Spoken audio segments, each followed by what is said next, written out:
A lot of times people will say, how do I know, there's a lot of stuff you're talking about here, how do I know that I'm talking to the right person with my CPA, my attorney, my financial person that I have?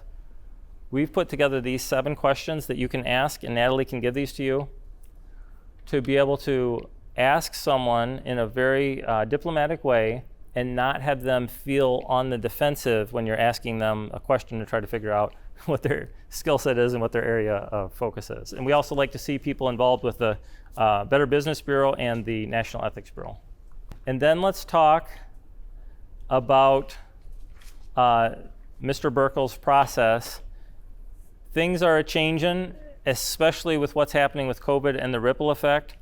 Being in the lowest tax costs that we've been historically and the highest debt that we've been historically, now is certainly the time to take advantage of the rules and the laws that are out there for your benefit in income tax law. And so what his process is to go through and ask you some questions. What are your biggest concerns?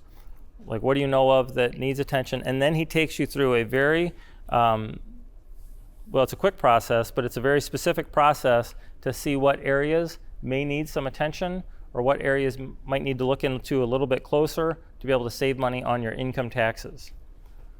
And then he gives you feedback on what you have and how it's aligned to give you the results that you expect. So if there's a misalignment or a mismatch, he will highlight those areas and basically give you a list of things that need attention that needs to be tended to. And he does this at no charge. That, as I said, you're special, but you're not necessarily special to the process. This is what the process has been. And then you'll also have access to the resources that we work hard to create to summarize things, to let you know what it is that you need to know.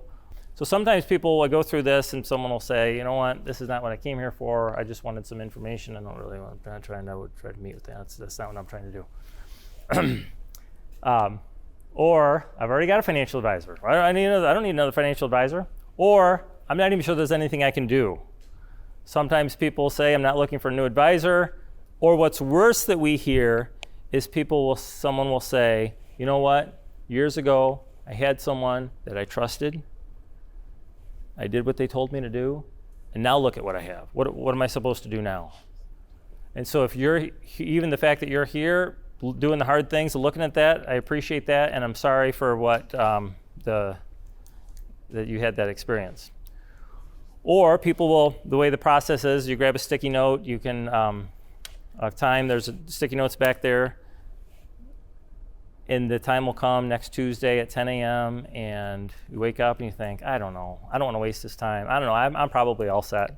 And so we've been talking about this, and we've had quite a number of people that have said, you know what, that's what happened to me. I had a meeting on Thursday afternoon at 1 o'clock and I was getting ready. I thought, I don't need to do this. But then I remembered you saying how people shared that with you, that they were glad that you brought it them their attention because they're happy that they went and followed through and had the meeting.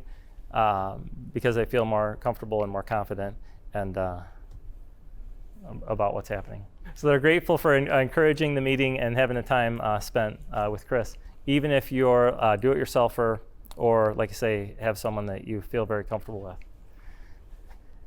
A couple more things, and then we're going to get to the bonus topic to be aware of. The Jobs Act that passed at the end of 2018 brought in a lot of changes, and we didn't talk about those very much, but those are things that he will be sure are covered when you talk to him. There's tax cuts from that, and there's also some additional resources for some senior discounts and also some additional information on market volatility and such. One thing I like about Chris's process that I think really stands out is every time you meet with him afterwards, he will ask you to rate him on how you felt listened to, how you felt understood, and how you felt honored in the process of interacting with him and having him take a look and having him give you his thoughts on what you're doing with your financial plan.